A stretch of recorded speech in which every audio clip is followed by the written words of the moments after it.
भारतामध्ये नेहमीच हिंदू, मुस्लिम, SC, ST, OBC, EWS, Maratha, धर्मांतरण, आरक्षण असे अनेक प्रश्न चर्चेसाठी असतात. सोबतच एक प्रश्न चर्चेसाठी आहे जनगणना संबंधित. सध्या गणगणना त्या ठिकाणी पार पडत आहे आणि 2027 मध्ये जनगणना सुद्धा सुरू होईल आणि त्याच अनुषंगाने जनगणना सुद्धा चर्चेचा विषय बनलेला आहे. जनगणनामध्ये आमच्यासाठी सेपरेट कॉलम असावा सरना धर्माला धरून. आता हा सरना धर्म काय आहे, एसटीचं धर्मांतरण काय आहे, आरक्षणासंबंधीचा काय इश्यू तयार झालेला आहे, त्या अनुषंगाने आर्टिकल 342 हे सुद्धा चर्चेत आहे. हे एकूणच प्रकरण नेमकं काय आहे, या प्रकरणाची चर्चा आपण या व्हिडिओच्या माध्यमातून करून घेणार आहोत आणि चर्चा करणार आहोत या सविस्तर प्रकरणावर. So hello aspirants, welcome to all. मी प्रतीक कुमार स्वागत करतो तुम्हा सर्वांचं पुन्हा एकदा एओनायसच्या युट्यूब प्लॅटफॉर्म वरती. धर्मांतर आणि एसटी आरक्षण आणि त्याच अनुषंगाने आर्टिकल 342 अंतर्गत डिलिस्टिंगची मागणी काय आहे, हे डिलिस्टिंग काय असतं हे सुद्धा आपण या प्रकरणात समजून घेणार आहोत. पण तत्पूर्वी तुम्ही जर राज्यसेवेसाठी तयारी करत असाल तर राज्यसेवेच्या मुख्य परीक्षेसाठी आन्सर रायटिंग महत्वाचा भाग आहे. तुम्हाला जर तुमचे मार्क्स वाढवायचे असतील तर उत्तर लेखन 0 to 0 हे पुस्तक मार्केटमध्ये अवेलेबल आहे. तुम्ही निसंकोचपणे ते खरेदी करून घेऊ शकता. निश्चितच तुम्हाला मार्क्स मध्ये त्याचा फायदा होईल. चला आता नेमका मुद्दा काय आहे. Should ST status remain after religious conversion, म्हणजे ज्यांनी धर्मांतर केलेला आहे एसटी समुदायामधली काही लोकांनी, त्यांचं एसटीचं जे स्टेटस आहे, त्यांना जे मिळणारे फायदे आहे, आरक्षणाचा फायदा असेल, तुमचा नोकरीमध्ये असेल किंवा शिक्षणामध्ये असेल, तो फायदा त्यांना कंटिन्यू मिळायला पाहिजे का, हा सुद्धा प्रश्न उपस्थित झालेला आहे. आदिवासी परंपरा छोडने वाले आरक्षण के अधिकारी नाही, अशी सुद्धा त्या ठिकाणी मागणी होताना दिसून येत आहे. बघा आता नेमका मुद्दा काय आहे आणि आर्टिकल 342 अंतर्गत ही डिलिस्टिंगची मागणी काय आहे. तर बघा 2027 मध्ये जी जनगणना होणार आहे, सो त्या जनगणनेमध्ये तुम्हाला धर्माशी रिलेटेड काही कॉलम्स दिसून येतील. मग जसं की तुम्ही हिंदू आहात की मुस्लिम आहात, ख्रिश्चन आहात, सिख आहात, बौद्ध आहात की अजून काही आहात किंवा इतरचा सुद्धा कॉलम त्या ठिकाणी आपल्याला दिसून येतो. मग काय होतं की एसटी जी पॉप्युलेशन आहे किंवा एसटी समुदायाचे जे काही लोक आहेत ते एक तर काय करतात, हिंदू धर्मामध्ये स्वतःला इन्क्लूड करतात किंवा काही जे लोक आहेत ते इतर मध्ये सुद्धा स्वतःला त्या ठिकाणी नोंद स्वतःची त्या ठिकाणी करतात. पण झारखंडमध्ये जनगणना प्रक्रियेदरम्यान सरना धर्म नोंदवण्याची मागणी सुरू झालेली आहे. आता हा सरना धर्म का आहे आणि याचा आरक्षण रिलेटेड किंवा काही संघटनाची जे डिलिस्टिंगची मागणी आहे, हे दोन वेगवेगळे विषय आपल्याला त्या ठिकाणी दिसून येतात. बघा आता सरना धर्म म्हणजे काय की जो निसर्ग पूजक आदिवासी समुदाय आहे, जो प्रामुख्याने जल, जंगल, जमीन याला मुख्य भागी ठेवून, निसर्गाला मुख्य भागी ठेवून स्वतःला काय म्हणतात त्यामध्ये इन्क्लूड करतो. सो अशा पद्धतीने जीवन जगत असलेला जो समुदाय आहे त्यांनी स्वतःला सरना धर्मामध्ये नोंदवण्याची माग केलेली आहे आणि त्या अनुषंगाने जनगणनेमध्ये कॉलम असावा अशी मागणी त्या ठिकाणी झालेली आहे. ठीक आहे. सो हा एक आहे जनगणने प्रक्रिया दरम्यानचा सरना धर्माशी रिलेटेड असलेला एक भाग. आणि दुसरा भाग म्हणजे काय तर एक सरना आणि सनातन काय आहे. एक सरना तर मी तुम्हाला सांगितलेला आहे, दुसरा काय आहे सनातन. ठीक आहे, जो प्रामुख्याने हिंदू धर्माशी रिलेटेड आहे. आणि एक बाजू त्यामध्ये काय आहे तर जो एसटी समुदाय आहे हा सनातन धर्माचाच भाग असल्याची सुद्धा चर्चा त्या ठिकाणी होताना दिसून येत आहे. अमित शहाच्या नेतृत्वाखाली दिल्लीमध्ये एक काय परिषद सुद्धा त्या ठिकाणी त्यांची झालेली होती आणि जे एसटी समुदायाची जी जगण्याची पद्धत आहे ती हिंदू संस्कृतीला धरून आहे अशी सुद्धा जे डिबेट होताना त्या ठिकाणी दिसते. सो सरना आणि सनातन या दोन गोष्टी प्रामुख्याने चर्चेत आहे. सो आय होप की या दोन गोष्टी तुमच्या लक्षात आलेल्या असेल. आता बघा काही संघटनांची मागणी काय आहे तर ज्या एसटी समुदायामधून जे काही ख्रिश्चन झाले, काही मुस्लिम झाले, यांनी हा जो धर्म स्वीकारलेला आहे त्या आदिवासी लोकांना एसटी यादीतून वगळण्यात यावं अशी मागणी त्या ठिकाणी झालेली आहे. जे प्रामुख्याने जे सनातनला घेऊन डिबेट सुरू आहे ते लोक याची मागणी करताना दिसून येत आहे. ठीक आहे. आणि यालाच मग हेच आदिवासी जे लोक आहेत या एसटी म्हणजे धर्मांतरित झालेले आदिवासी लोक आहेत ते या एसटी यादीतून वगळण्यात यावे, यालाच काय आहे डिलिस्टिंग ऑफ कन्व्हर्टेड ट्रायबल्स असं म्हटलं जात आहे. ठीक आहे, हे तुम्हाला डिलिस्टिंगचं लक्षात आलेलं आहे आणि सरना धर्म हे सुद्धा लक्षात आलेलं आहे. मग यामध्ये प्रश्न असा उपस्थित होतो की जर धर्म बदलल्यास, जर एसटींनी जर धर्म बदलला असेल तर त्यांची आदिवासी ओळख बदलते का, हा महत्वाचा प्रश्न त्या ठिकाणी उपस्थित होतो. आणि सोबतच एसटी दर्जा हा धर्मावर आधारित आहे का, हे दोन प्रश्न प्रामुख्याने त्या ठिकाणी तयार होतात आणि अशा पद्धतीचा वाद त्या ठिकाणी सुरू झालेला आहे. सो हा मुद्दा आपल्याकडे आहे. आता या मुद्द्याला आपण समजून घेऊया. तर जे आर्टिकल 342 अंतर्गत जे डिलिस्टिंगची मागणी, म्हणजे त्या लोकांना त्या एसटी समुदायामधून वगळण्यात यावं जे धर्मांतरित झालेलं आहे, त्याला आपण डिलिस्टिंग म्हटलेलं आहे. सो संविधानातील तरतूद काय आहे, तर आर्टिकल 342 नुसार राष्ट्रपतीला हा अधिकार आहे एसटी यादी, म्हणजे एसटी समुदायामध्ये कोणते कोणते लोक येते याची काय म्हणतात अधिसूचना हे राष्ट्रपती करू शकते. हे आर्टिकल 342 मध्ये सांगितलेलं आहे. परंतु या यादीमध्ये जर बदल करायचा असेल तर संसदेला त्या पद्धतीचा कायदा करावा लागेल, किंवा त्या पद्धतीचा कायदा करण्याचा अधिकार हा फक्त कोणाला आहे, संसदेला आहे. आणि राज्य सरकार स्वतंत्रपणे एसटी दर्जा काढून घेऊ शकत नाही. सो ही संविधानातील आपल्याला तरतूद आहे. आणि महत्वाचं म्हणजे या ठिकाणी काय आहे, तर एसटी दर्जा संविधानाने दिलेला हा विशेष दर्जा आहे, म्हणजे हा अधिकार कोणून भेटलेला आहे, संविधानातून भेटलेला आहे. आणि मग कोणतंही डिलिस्टिंग करण्यासाठी संसदीय कायदा करणं त्या ठिकाणी आवश्यक आहे, ही संविधानातील आपल्याला तरतूद सांगते. आणि याचमुळे हा आर्टिकल 342 सुद्धा चर्चेत आहे. ठीक आहे. आता पुढे बघा. आता एक प्रश्न हा आहे की आपल्याकडे एससी समुदाय सुद्धा आहे आणि एसटी समुदाय सुद्धा आहे.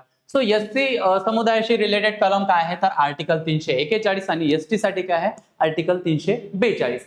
आता बघा, मी यावर मागे सुद्धा एक व्हिडिओ घेतलेला होता. अशाच प्रकारची केस कुठली तेलंगणा की कुठली होती, त्यामध्ये मी हा जो एससी समुदायाशी रिलेटेड किंवा हे आर्टिकल 341 अंतर्गत जे आहे ते विस्तृत मी त्या ठिकाणी डिस्कस केलेलं होतं. आता इथे आपण शॉर्ट मध्ये बघून घेऊया. बघा, आर्टिकल 341 जे आहे यामध्ये धार्मिक अट काय आहे सांगितलेली आहे. म्हणजे जर एखादा एससी समुदायातील जर एखादा माणूस असेल, तो जर काय करत असेल, हिंदू किंवा सिख, ठीक आहे, आणि बौद्ध यामध्ये जर कन्व्हर्टेड होत असेल तर त्याचा जो एससीचा दर्जा आहे तो कायम राहील. परंतु या व्यतिरिक्त इतर धर्मामध्ये जर तो कन्व्हर्ट होत असेल तर त्याचा एससीचा दर्जा कायम राहणार नाही. म्हणजे याचाच अर्थ काय, तर एससी साठी मिळणारे जे बेनिफिट्स आहे, जी अफर्मेटिव्ह ऍक्शन आहे, जे आरक्षण आहे, हे याचा फायदा त्याला मिळणार नाही जर तो कन्वर्ट होत असेल तर. सो हीच धार्मिक अट 341 अंतर्गत या ठिकाणी सांगितलेली आहे. मग एसटी साठी काय आहे, तर ही अट त्यामध्ये सांगितलेली नाही. म्हणजे एसटी समुदायातील एखाद्या माणसाने जर कन्व्हर्जन केलेलं असेल, सो त्याला ही धार्मिक अट लागू होणार नाही, हे त्याला संरक्षण प्राप्त झालेलं आहे. ठीक आहे, हा एक फरक आहे.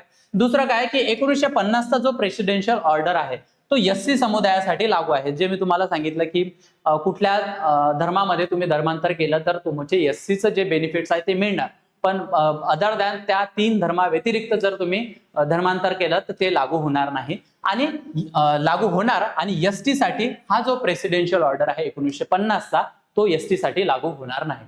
आणि यामुळे काय आहे, तर धर्मांतराचा जो प्रभाव आहे, सो एससीचा दर्जा प्रभावित होऊ शकतो, पण एसटी समुदायाचा जो दर्जा आहे तो कायम राहतो, तो प्रभावित होऊ शकत नाही. सध्या अशी परिस्थिती आपल्याला एसटी साठी दिसून येत आहे. सो आय होप की आर्टिकल 341 आणि 342 मध्ये काय फरक आहे, जो धर्मांतराला घेऊन त्या ठिकाणी काय इम्पॅक्ट होणार आहे तुमच्या लक्षात आलेलं असेल. बघा, आता मग ही जी डिलिस्टिंगची मागणी त्या ठिकाणी सुरू झालेली आहे, म्हणजे जे धर्मांतरित झालेले आहे एसटी मधले जे काही लोक असतील, सो त्यांना एसटीचा हा दर्जा मिळावा नाही, या अनुषंगाने ही डिलिस्टिंगची मागणी काही समर्थक त्या ठिकाणी करत आहे. मग त्यांचा दावा काय आहे, तर धर्म बदलला तर त्यांची सांस्कृतिक ओळख देखील बदलते, असा ते दावा समर्थक करत आहे ज्यांना डिलिस्टिंग करायचं आहे. ठीक आहे. सो बघा, त्यांनी प्रमुख युक्तिवाद काय दिलेला आहे, एससी प्रमाणे एसटी साठीही धार्मिक निकष असावे, जे मी मागच्या स्लाइडला तुमच्याशी डिस्कस केलेला आहे की धर्माचा कसा परिणाम एससी आणि एसटी समुदायावर होतो. सो एससी प्रमाणेच एसटी साठी हे धार्मिक निकष असावे. त्यानंतर हे जे काही मर्यादित आरक्षण आहे, सो या आरक्षणाचा जो मूळ लाभ आहे तो मूळ आदिवासींपर्यंत पोहोचला पाहिजे. कारण काय, जर ज्या एसटी समुदायातील लोकांनी धर्मांतर केलेलं आहे, सो त्यांचं अपग्रेडेशन झालेलं आहे, असा एक निष्कर्ष त्या ठिकाणी आपल्याला दिसून येतो. सो म्हणूनच ते मागणी करतात की जे मग प्रवाहात मागे राहिलेले लोक आहे, जे मूळ आदिवासी राहिलेले आहे, त्यांच्यापर्यंत हा आरक्षणाचा लाभ मिळावा असा तो काय देत आहे, युक्तिवाद त्या ठिकाणी देत आहे. आणि धर्मांतरांमुळे पारंपरिक आदिवासी जी संस्कृती आहे त्यापासून हे जे काही धर्मांतरित झालेले आदिवासी लोक आहेत ते दूर जात आहेत, म्हणून त्यांना मग हा आरक्षणाचा किंवा अफर्मेटिव्ह ऍक्शनचा किंवा एसटीचा जो दर्जा आहे तो त्यांचा काढून घेण्यात यावा असा त्यांचा युक्तिवाद आहे. आणि मग जे संसाधनाचे असमान वितरण आहे यावर सुद्धा ते प्रश्न काय करतात, उपस्थित करताना देत आहे आणि म्हणून डिलिस्टिंग व्हायला पाहिजे असं ते समर्थन देत आहे. मग आता याची दुसरी बाजू काय आहे, जे या डिलिस्टिंगसाठी विरोध करताना दिसून येत आहे, म्हणजे धर्मांतरित झालेल्या लोकांना एसटीचा दर्जा कायम असायला पाहिजे अशी ही मागणी किंवा याला ते सपोर्ट का करत आहे. तर बघा, विरोधकांच्या मते हा एकतर घटनात्मक अधिकार आहे किंवा हा घटनात्मक हक्क आहे. जे मी घटनेचं कलम तुम्हाला सांगितलेलं आहे त्यामध्ये अशा पद्धतीची तरतूद नाही आणि म्हणून हा त्यांचा हक्क आणि ओळखीचा प्रश्न आहे असे त्याचे विरोधक म्हणतात. म्हणजे डिलिस्टिंग होता कामा नाही. याचा प्रमुख युक्तिवाद काय आहे, तर आदिवासी ओळख ही धर्मावर आधारित ओळख नाही. म्हणजे एखादा जर दुसरा धर्म फॉलो करत असेल याचाच अर्थ की त्याची आदिवासी संस्कृती जी आहे ती त्याची नष्ट झालेली आहे असा अर्थ होत नाही, हा युक्तिवाद आहे. त्यानंतर धर्मांतर म्हणजे जमातीचा इतिहास बदलत नाही. जर समजा मी जर एसटी समुदायातील नागरिक असेल आणि मी दुसऱ्या धर्माला फॉलो करत असेल तर माझी आदिवासीची जी संस्कृती आहे, आदिवासी म्हणून जी ओळख आहे ती माझी नष्ट झालेली आहे का, तर अर्थातच नाही, हा त्यांचा युक्तिवाद आहे. त्यानंतर काय, अनेक आदिवासी समुदाय ख्रिश्चन असूनही जे त्यांची संस्कृती आहे ती त्यांची पारंपरिक संस्कृती म्हणजे आदिवासीची संस्कृती ते जगत आलेले आहे. फक्त त्यांची जी निष्ठा आहे किंवा त्यांचं जे काय म्हणतात धर्मा रिलेटेड जे काही त्यांचा विश्वास आहे तो वेगळ्या धर्मावर असू शकतो, पण जी जगण्याची पद्धत आहे ती आदिवासी संस्कृतीलाच धरून आहे. आणि संविधानात एसटीसाठी अशी धार्मिक अट कुठेही दिसून येत नाही आणि म्हणून मग या डिलिस्टिंगसाठी आम्ही विरोध करत आहे. बघा, आदिवासी बहन ज्योत्सना केरकेट्टा यांनी डिलिस्टिंग को लेकर भरी हुंकार काय म्हटलेलं आहे की धर्म बदल सकता है लेकिन जनजाति नहीं. ठीक है, आस्था अलग हो सकती है लेकिन हमारी आदिवासी पहचान अलग नहीं हो सकती. हमारी आस्था म्हणजे आमची आस्था ही वेगळी काही असू शकते पण आमची जी ओळख आहे ती आदिवासी समुदाय म्हणूनच आहे. सो या दोन्हीही बाजू आपण या ठिकाणी बघितलेल्या आहेत. आता बघा, न्यायालय आणि कायदेशीर स्थिती सध्या याला घेऊन काय आहे, न्यायालयाचं काय म्हणणं आहे. या पद्धतीचे एक प्रकरण आपल्याला दिसून येतं, कार्तिक ओरांग हे प्रकरण दिसून येतं, पटना हायकोर्ट मध्ये गेलेलं होतं. यांचा मुख्य दावा काय होता की ज्यांनी धर्मांतर केलेलं आहे त्यांचं हे स्टेटस चाललं जावं, त्यांना हे बेनिफिट्स म्हणजे मिळायला नको अशा पद्धतीनं हे प्रकरण आणि हा युक्तिवाद त्यांनी दिलेला होता. पण धर्मांतरामुळे एसटी दर्जा हा गमावता येत नाही किंवा हा दर्जा आपोआप संपत नाही असं पटना हायकोर्टने काय जजमेंट सुद्धा दिलेलं होतं. आणि सोबतच सर्वोच्च न्यायालयाचं निरीक्षण या केसला घेऊन काय राहिलेलं आहे, तर बघा, एसटी दर्जा धर्माशी थेट जोडलेला नाही. म्हणजे धर्माचा आणि एसटी समुदायाचा संबंध त्या ठिकाणी नाही. आदिवासी परंपरा, सामाजिक संबंध आणि सांस्कृतिक ओळख हे सुद्धा तितकंच महत्वाचं आहे असं सर्वोच्च न्यायालयाने आपलं मत सुद्धा, निरीक्षण सुद्धा नोंदवलेलं होतं. मग आता ही सध्याची परिस्थिती काय आहे, जर तुम्ही एसटी समुदायातील असाल आणि ख्रिश्चन, मुस्लिम किंवा अजून इतर धर्मामध्ये जर कन्वर्ट होत असाल तरी अजूनही तुम्ही एसटी साठी किंवा एसटीचे जे बेनिफिट्स आहेत त्यासाठी पात्र आहात आणि डिलिस्टिंग साठी संबंधित कोणताही कायदा सध्या अस्तित्वात या ठिकाणी नाही. पण आता पुढे काय होऊ शकतं हे पाहणं आपल्याला अपेक्षित आहे. बघा, change is the only constant, म्हणजे चेंज हा सातत्याने बदलणारा आपल्याला त्या ठिकाणी दिसून येत होतं. सो या पद्धतीत चेंज काही होणार आहे का हे आपल्याला येणाऱ्या भविष्यात बघावं लागेल. आय होप तुमच्या लक्षात हा टॉपिक आलेला असेल. जनगणनेशी संबंधित काय हे प्रकरण आहे, सरना धर्म काय आहे, सनातन धर्म काय आहे आणि त्यांचा काय कॉन्ट्रास्ट त्या ठिकाणी दिसून येतोय आणि डिलिस्टिंगची मागणी काय, आर्टिकल 342 काय, या सर्व अनुषंगाने आपण ही चर्चा केलेली आहे. यावर तुमचं काय मत आहे, व्हॉट डू यू थिंक, तुम्हाला काय वाटतं हे मला तुम्ही कॉमेंट सेक्शन मध्ये सांगायचं आहे. तुमच्यासाठी एक प्रश्न ठेवलेला आहे, हा प्रश्न बघून याचं उत्तर तुम्ही मला कॉमेंट सेक्शन मध्ये द्यायचं आहे. आणि तुम्ही जर राज्यसेवेसाठी तयारी करत असाल 2027 साठी आम्ही समर्पण बॅच लॉन्च केलेली आहे. 29,999 रुपये इतक्या माफक दरात तुमच्यासाठी अवेलेबल आहे. लाईव्ह प्लस रेकॉर्डेड स्वरूपाची ही बॅच असणार आहे. यामध्ये प्रिलिम्स प्लस मेन सर्वात महत्वाचं लाईफ टाइम व्हॅलिडिटी तुमच्याकडे असणार आहे या बॅच साठी. आणि basic to advance NCERT coverage सोबत काय answer writing practice, PYQ analysis, study notes, test series plus 1-to-1 mentorship सुद्धा यामध्ये अवेलेबल असणार आहे. तुम्हाला काय करायचं आहे, माझा कुपन कोड यूज करायचा आहे प्रतीक सर म्हणून आणि भरघोस डिस्काउंट त्यावर मिळवायचा आहे. सोबत मी माझा नंबर तुमच्याशी शेअर करत आहे. तुम्हाला जर काही क्वेरीज असतील, काही तुम्हाला कॉन्टॅक्ट करायचा असेल मला निसंकोचपणे करू शकता.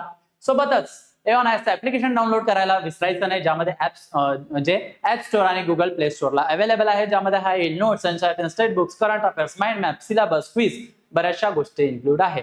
हा QR कोड स्कॅन करा, एओनायसच्या टेलिग्राम चॅनलला जॉईन करा, तिथे तुम्हाला PDF स्वरूपातील नोट्स अवेलेबल होतील.